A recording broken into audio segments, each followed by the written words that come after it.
This LOS is describe how earnings per share is calculated and calculate and interpret a company's earnings per share, both basic and diluted earnings per share, for both simple and complex capital structures. Earnings per share, simple versus complex capital structure. Under IFRS, the type of equity for which EPS is presented is referred to as ordinary. Ordinary shares are those equity shares that are subordinate to all other types of equity. Under US GAAP, this ordinary equity is referred to as common stock or common shares, reflecting US language usage. The terms ordinary shares, common stock, and common shares are used interchangeably. The EPS that would result if all dilutive financial instruments were converted is called diluted EPS. In contrast, basic EPS is calculated using the reported earnings available to common shareholders of the parent company and the weighted average of number of shares outstanding. So the basic EPS is net income minus preferred shares divided by the weighted average number of shares outstanding. Basic earnings per share. So we'll go through an example here of how to calculate the weighted average number of shares outstanding. For the year ended 31st December 2009, Angler Products had a net income of $2.5 million. The company declared and paid $200,000 of dividends on preferred stock. The company also had the following common stock share information. The shares outstanding at the beginning of the year, the 1st of January, was 1 million. They issued 200,000 shares on the 1st of April 2009. They repurchased some treasury shares on the 1st of October, 100,000, and therefore the shares outstanding on 31st December 2009 is 1.1 million. But to calculate the weighted average number of shares outstanding is determined by the length of time each quantity of shares was outstanding. So the million shares at the beginning of the year, January, February, March, 1 million times 3 months divided by 12 equals 250,000. Then we had the shares that were issued on the beginning of April, and that was April, May, June, July, August, September. 6 months, 1.2 million times 6 over 12, 600,000. Then the treasury shares were repurchased on the beginning of October. So we have October, November, December. So we have 1.1 million times 3 months divided by 12, 275. So when you add up the weighted average, we've got 1,125,000 shares. So the earnings per share calculation is the net income minus the preferred dividend divided by the weighted average number of shares outstanding. So it equaled $2.04. A practice question. A company had 100,000 common shares outstanding on the 1st of January 2009. The company has no plans to issue additional shares or purchase treasury shares during the year, but it is planning either a 2-for-1 stock split or a 100% stock dividend on the 1st of July. The number of shares used to determine earnings per share at 31st December 2009 will be closest to A, 200,000 for both the stock split and the stock dividend, 200,000 for the stock split and 150,000 for the stock dividend, or C, 150,000 for the stock split and 200,000 for the stock dividend. The correct answer is A. Stock dividends and stock splits are treated in the same way for purposes of determining weighted average number of shares outstanding. The adjustment in the number of shares is made as if the stock split or dividend occurred at the beginning of the year. So 100,000 shares, 2-for-1 stock split, or 100% stock dividend on July 1st is treated as 200,000 shares since the beginning of the year. Another practice question to consolidate our learning. The table below shows changes to the number of common shares outstanding for a company during 2009. The 1st of January, they had 180,000 shares outstanding. The 1st of June, 60,000 shares were issued. The 1st of August, there was a 2-for-1 stock split, and on the 31st of December, there was 480,000 shares outstanding.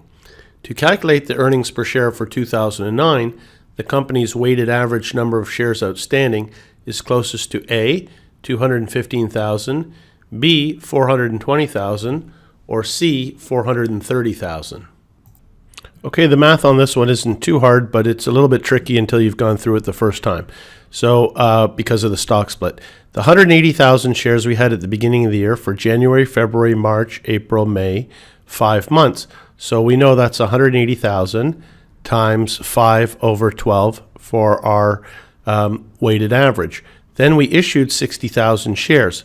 So 180,000 plus 60,000 gives us 240,000, and that is what's outstanding for the rest of the year.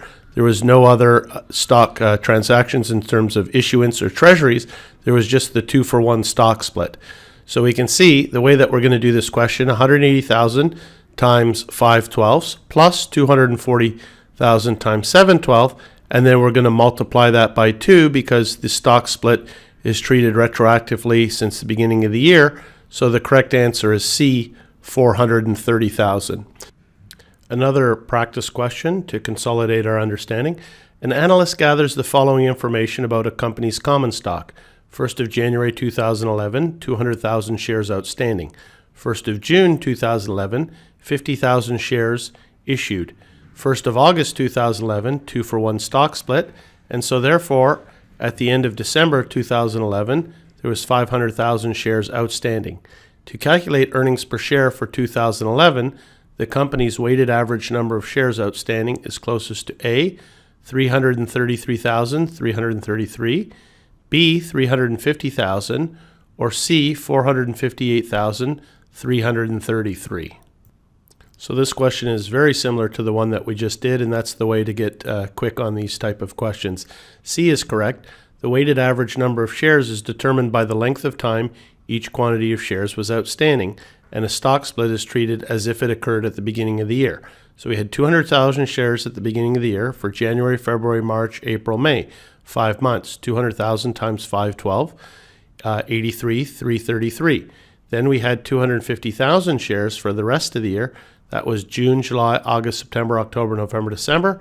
That's 7 months. So 250,000 times 7 twelfths gives us 145,833. That's the total before the split would be 229,166. And so you're just going to double that number, the stock split, treat it as it was effective at the beginning of the year. So the number would be 458,333. Correct answer is C. Earnings per share. Now we're going to look at diluted earnings per share. And the first dilutive security that we're going to look at is convertible preferred stock. These are preferred stock that can be converted to common shares.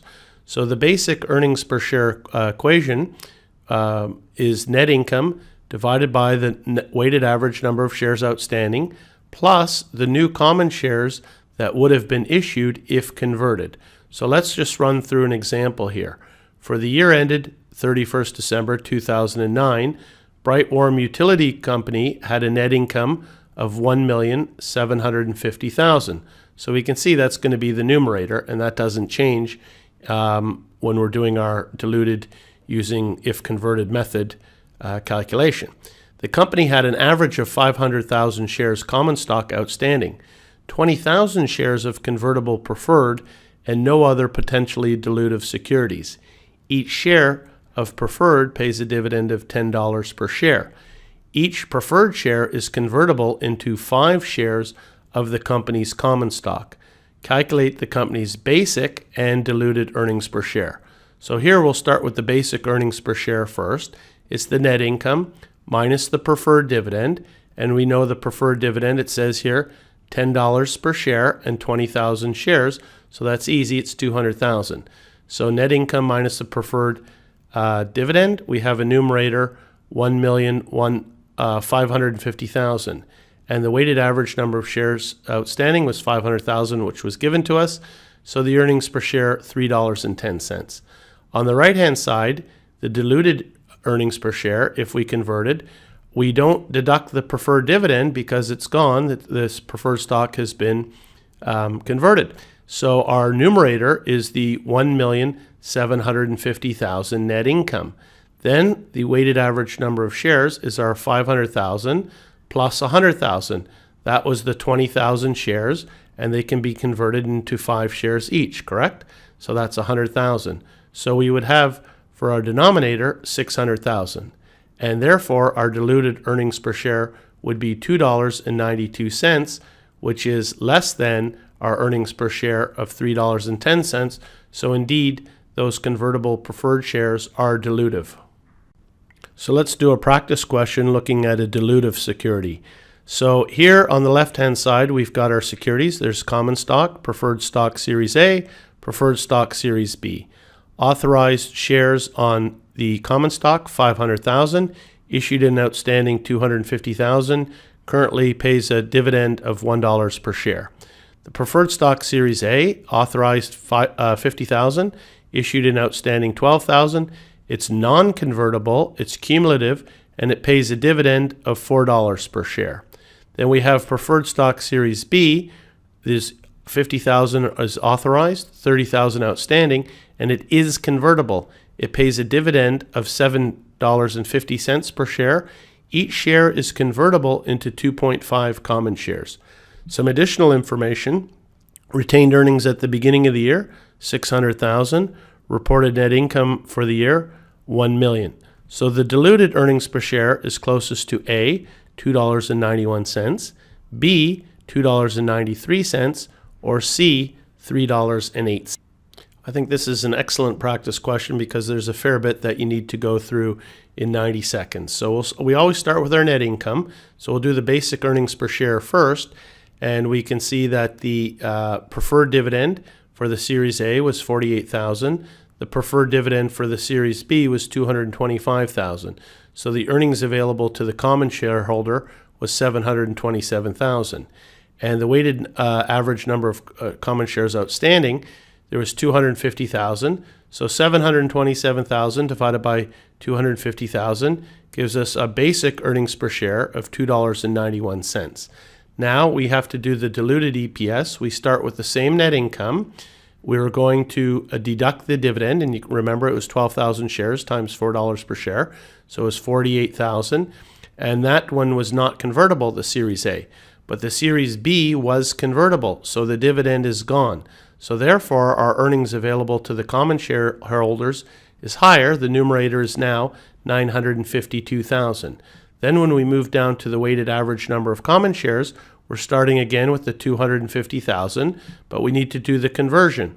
There is 30,000 shares of preferred stock Series B convertible into 2.5 shares of common. So 30,000 times 2.5 gives us 75,000. 250,000 plus 75,000 gives us 325,000. So 952,000 divided by 325,000.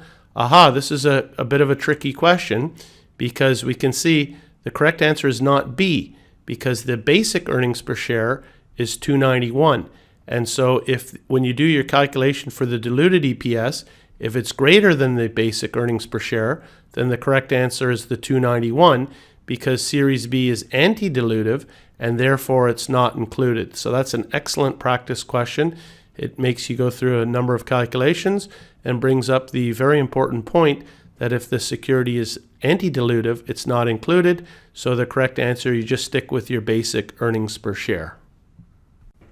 Okay, this is the last slide for this EPS, and we're going to look at diluted EPS again, but this time when we're looking at convertible debt. The company has convertible debt outstanding. So again, the basic earnings per share is the net income divided by the weighted average number of common shares outstanding plus the new common shares that would have been issued if converted. So we're looking at some convertible debt. So Opnox Corporation reported a net income of $750,000. So that's going to be our numerator in both cases. The company had a weighted average of 690,000 shares outstanding. So you know that for the basic earnings per share, it's quite easy. It's going to be 750,000 divided by the 690,000. We've got a basic earnings per share of $1.09. Quite easy. But let's read on. The company also has only one potentially dilutive security. It's 50,000 of 6% convertible bonds, convertible into a total of 10,000 shares. Assuming a tax rate of 30%, calculate the basic and diluted earnings per share. So the basic earnings per share, pretty easy. It was net income divided by the weighted average number of shares outstanding. They gave you the numerator and denominator right in the question. There was nothing that you had to do.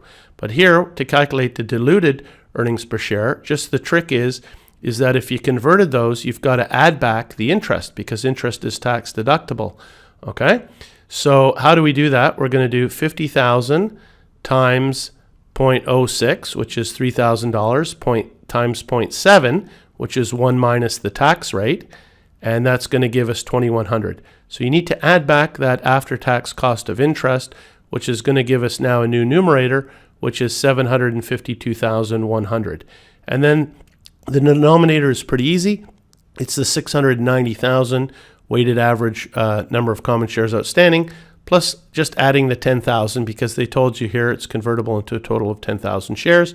So we have a new denominator of 700,000. So 752,100 divided by 700,000. We have a diluted earnings per share of $1.07, and indeed that is less than the basic earnings per share of $1.09. So that security was in fact dilutive. And that's the last slide for this LOS. Thank you.